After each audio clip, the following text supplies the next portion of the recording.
కాకినాడ జిల్లాలో నేరాల నియంత్రణకు సాంకేతికతను జోడించి ముందుకు సాగుతున్నట్టు ఎస్పీ బిందు మాధవ్ తెలిపారు. ఈ ఏడాది 6 కోట్ల రూపాయల విలువైన సొత్తు రికవరీ చేశామని చెప్పారు. ప్రజా సమస్యల ఫిర్యాదుల కోసం పోలీస్ స్టేషన్కు వచ్చేవారి పట్ల సిబ్బంది మర్యాదపూర్వకంగా వ్యవహరించేలా ఆదేశాలు జారీ చేశామని తెలిపారు. మహిళల రక్షణ, గంజాయి నియంత్రణ, ఆర్థిక, సైబర్ నేరాలు అదుపు చేయడం కోసం ప్రత్యేకంగా పనిచేస్తున్నామని చెబుతున్న ఎస్పీ బిందు మాధవ్తో మా ప్రతినిధి సాయికృష్ణ ముఖాముఖి. కాకినాడ జిల్లాలో ఈ ఏడాది నేరాలు దానికి సంబంధించి పోలీసుల రికవరీ ఎక్కువ శాతం ఉంది. అట్లాగే శాంతి భద్రతలకు విఘాతం కలగకుండా అన్ని చర్యలు కూడా తీసుకుంటున్నారు. ఈ ఏడాది నేరాలకు సంబంధించి ఎలాంటి రికవరీలు చేశారు, శాంతి భద్రతలో అదుపు చేయడానికి వాళ్ళు అనుసరిస్తున్న విధానాలు, భవిష్యత్తులో మరింతగా నేరాలను నియంత్రించేందుకు పోలీస్ శాఖ పరంగా తీసుకుంటున్న చర్యలకు సంబంధించి ఎస్పీ బిందు మాధవ్ ఉన్నారు. ఆయన అడిగి వివరాలు తెలుసుకుందాం. సార్, ఈ ఏడాది మీరు వచ్చిన తర్వాత పెద్ద మొత్తంలో దొంగతనాలకు సంబంధించి రికవరీలు, అటు సెల్ ఫోన్లు కావచ్చు, బంగారు, వెండి, నగర ఆభరణాలు కూడా కోట్ల రూపాయల విలువైన రికవరీ చేస్తుంది. దానికి సంబంధించి వివరాలు. ఈ ఇయర్ 2025లో రకరకాల అఫెన్సెస్లో బంగారం కానీ, వెండి కానీ, క్యాష్ కానీ సుమారుగా 9 కోట్ల రూపాయలు దొంగతనం జరిగాయి. ప్రజల నుంచి ఆ సొమ్ము అపహరించబడింది. దానిలో నుంచి 6 కోట్ల రూపాయలు రికవర్ చేయడం జరిగింది. 6 కోట్ల రూపాయలు అందరికీ సక్సెస్ఫుల్గా ఎవరైతే విక్టిమ్స్ ఉన్నారో వాళ్ళకి ఇచ్చేయటం జరిగింది. ఇవన్నీ డిటెక్ట్ చేయడానికి బేసిక్ పోలీసింగ్ ప్రిన్సిపల్స్ యూజ్ చేయడం జరిగింది. ఫింగర్ ప్రింట్స్ తీసుకోవటం, ఈ టెక్నాలజీతో పాటుగా ఎవరైతే పాత నేరస్తులు ఉన్నారో వాళ్ళ మూవ్మెంట్ వెరిఫై చేయటం, సీసీటీవీ కెమెరాలు, honourable CM sir and honourable DGP sir instructions ప్రకారం సీసీ కెమెరాలు చాలా చోట్ల ఇన్స్టాల్ చేయడం ద్వారా ఏదన్నా నేరం జరిగినా కానీ ఆ కెమెరాలో రికార్డ్ అయ్యి డిటెక్ట్ అయ్యే శాతం పెరుగుతుంది. మీరు పెద్ద మొత్తంలో రికవరీ అయితే చేయగలిగారు. అయినా కూడా దొంగతనాలు కొత్త పుంతలు దొక్కి ఎక్కువ మొత్తంలో ఆస్తి కొలగొడుతున్న పరిస్థితి ఉంది. ప్రధానంగా ఇల్లులు బ్రేక్ చేసి తాళాలు అట్లాంటి, దీన్ని అరికట్టడానికి ఏం చర్యలు తీసుకుంటున్నారు? ఇప్పుడు నేను ఇందాక ఏదైతే చెప్పానో ఈ సీసీ కెమెరాలు ఎక్కువగా వాడటం వలన, అట్లనే డ్రోన్ పెట్రోలింగ్ ద్వారా ఇట్లాంటి నేరాలు అరికట్టడానికి మేము చర్యలు తీసుకుంటున్నాం. దీంతో పాటుగా ఏపీ పోలీస్ టెక్నాలజీ వాడటంలో కొన్ని సంవత్సరాల క్రితమే లాక్డ్ హౌస్ మానిటరింగ్ సిస్టమ్ అని ఒకటి ఇంట్రడ్యూస్ చేయడం జరిగింది. ఎవరైనా కానీ ఎక్కువ రోజులు ఊరు వెళ్తుంటే, నైట్ టైం ఇంట్లో ఉండకపోతుంటే locked house monitoring system completely free of cost utilise చేసుకునే అవకాశం ఉంది. నియరెస్ట్ పోలీస్ స్టేషన్కి రిక్వెస్ట్ పెడితే మేము వచ్చి ఇన్స్టాల్ చేస్తాం. స్టేషన్లో కనుక ఇంటిమేట్ చేస్తే మేము ఎక్కడో ఫలానా ఊరికి వెళ్తున్నాము, ఒక వారం రోజులు ఉండమండి అని చెప్తే మేము వాళ్ళకి కొన్ని ప్రికాషన్స్ చెప్పడం జరుగుతుంది. ప్రధానంగా గత 5 ఏళ్ళు అందరినీ కూడా తీవ్ర ఇబ్బందులకు గురి చేసింది, ఆందోళనకు గురి చేసిన అంశం గంజాయి. ఇప్పుడు మీరు వచ్చిన తర్వాత దాని మీద ప్రత్యేక చర్యలు అయితే కొన్ని తీసుకున్నారు. గంజాయి సరఫరా, విక్రయానికి సంబంధించి ఎట్లా మీ రిజల్ట్ ఎలా ఉంది?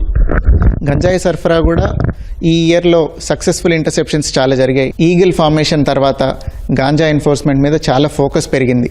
సిఐఎస్ఎల్ అండ్ ఈగిల్ దగ్గర నుంచి వస్తున్న ఇన్పుట్స్ ద్వారా ఏదైతే ట్రాన్స్పోర్ట్ జరుగుతుందో ఒరిస్సా బార్డర్ నుంచి కానీ, లేదా కొంత ఆంధ్ర ఒరిస్సా బార్డర్ ఏరియా దగ్గర నుంచి ఏదొస్తుందో వచ్చిన ప్రతి ఇన్ఫర్మేషన్ కూడా ఇక్కడ డిటెక్ట్ చేయడం జరిగింది. 100% వచ్చిన టిప్స్ అన్నీ మనం రిజల్ట్ అయ్యి హ్యూజ్ అమౌంట్లో సీజర్స్ చేయడం జరిగింది.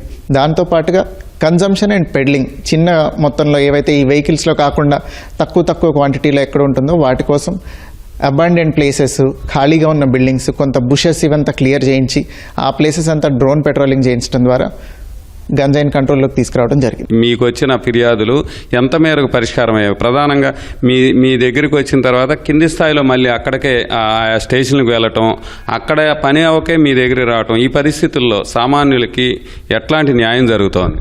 పబ్లిక్ గ్రీవెన్స్ రిడ్రెసల్ సిస్టమ్ మీద ఆనరబుల్ సీఎం సార్ అందరికీ క్లియర్ ఇన్స్ట్రక్షన్స్ ఇవ్వడం జరిగింది. ఏ పిటిషన్ వచ్చినా కానీ దాన్ని త్రూ పిటిషన్ వచ్చినప్పటి నుంచి రిడ్రెసల్ దాకా చీఫ్ గ్రీవెన్స్ ఆఫీసర్ దగ్గర నుంచి వచ్చే ఫీడ్బ్యాక్ బట్టి సార్ అందరు ఆఫీసర్స్ని రేట్ చేస్తానని చెప్పడం జరిగింది.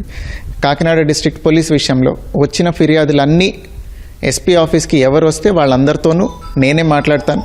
మాట్లాడిన తర్వాత ఎవరికైనా ఎండార్స్ చేసిన తర్వాత మాకు ఒక పీజీఆర్ఎస్ టీం ఉంది.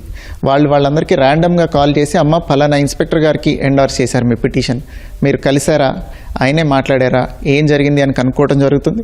అట్లనే వాళ్ళు ఏవైతే రిప్లైలు సబ్మిట్ చేస్తున్నారో అవి కూడా వీక్లీ అట్లీస్ట్ 20-30% రిప్లైలు తెప్పించుకొని నేను ఆఫీస్లో చూసి ఎక్కడన్నా ఏదైనా ఇష్యూస్ ఉంటే వాళ్ళకి మెమో జారీ చేసి ఇంకా బెటర్ రిడ్రెసల్ రేట్ ఉండేలాగా చూసుకోవడం జరుగుతుంది. రోజు రోజుకు ఆర్థిక నేరాలు పెరుగుతూనే ఉన్నాయి. అట్లాగే సైబర్ నేరగాళ్లు విజృంభిస్తున్న పరిస్థితి. ప్రభుత్వం నుంచి కూడా మీకు ఒక డైరెక్షన్స్ అయితే వస్తున్నాయి. ఈ సాంకేతికత లాంటివి ఉపయోగించుకొని వీటిని అరికట్టడంలో ప్రధానంగా సిబ్బంది శిక్షణ ఇచ్చి నియంత్రించడంపై మీకు ప్రత్యేక మార్గదర్శకాలు ప్రభుత్వం కూడా జారీ చేస్తుంది. దీని మీద ఎట్లాంటి చర్యలు తీసుకోబోతున్నారు? ఇప్పుడు ఈ సైబర్ క్రైమ్కి కూడా స్టేట్ సైబర్ సెల్ నుంచి కొన్ని ట్రైనింగ్ ప్రోగ్రామ్స్ పెట్టడం జరిగింది. ఎట్లా ఇన్వెస్టిగేట్ చేయాలి, వాట్ ఈస్ ద ప్రాసెస్, అట్లానే I4Cని ఎట్లా కోఆర్డినేట్ చేసుకోవాలి, ఇవన్నీ ఇన్స్ట్రక్షన్స్ ఇచ్చి 2-3 ట్రైనింగ్ ప్రోగ్రామ్స్ కండక్ట్ చేశారు. అందరు బ్యాంకర్స్కి చెప్పడం జరిగింది. I'm very happy to say Kakinada డిస్ట్రిక్ట్లో డిజిటల్ అరెస్ట్లు ఎక్కువ జరగలేదు. నేను ఈ 1 year టైంలో ఇనీషియల్గా 1-2 జరిగితే మేము బాగా అవేర్నెస్ క్రియేట్ చేసిన తర్వాత రీసెంట్గా ఇంకొకటి రిపోర్ట్ అయిందంటే అది కూడా డిటెక్ట్ చేసి ఇంతకుముందు జరిగిన ఒక సైబర్ క్రైమ్ కేసులో మ్యూల్ అకౌంట్స్ అన్నీ ఐడెంటిఫై చేసి ఆ అకౌంట్స్ ఎవరైతే ఓపెన్ చేయించారో అందులో లాస్ట్ లింక్ దాకా కూడా అరెస్టులు చేయడం జరిగింది.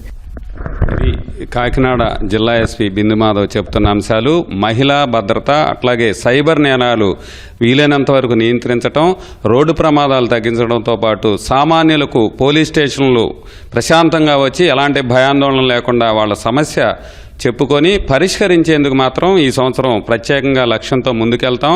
ప్రజలు ముఖ్యంగా యూత్ రోడ్డు ప్రమాదాలు బారిన పడకుండా వాళ్ళు మరింత జాగ్రత్తగా వ్యవహరించాలి. వాళ్ళు తెలుసుకున్న అంశాలు సమాజానికి ఉపయోగపడేలా ముందుకెళ్ళాలి.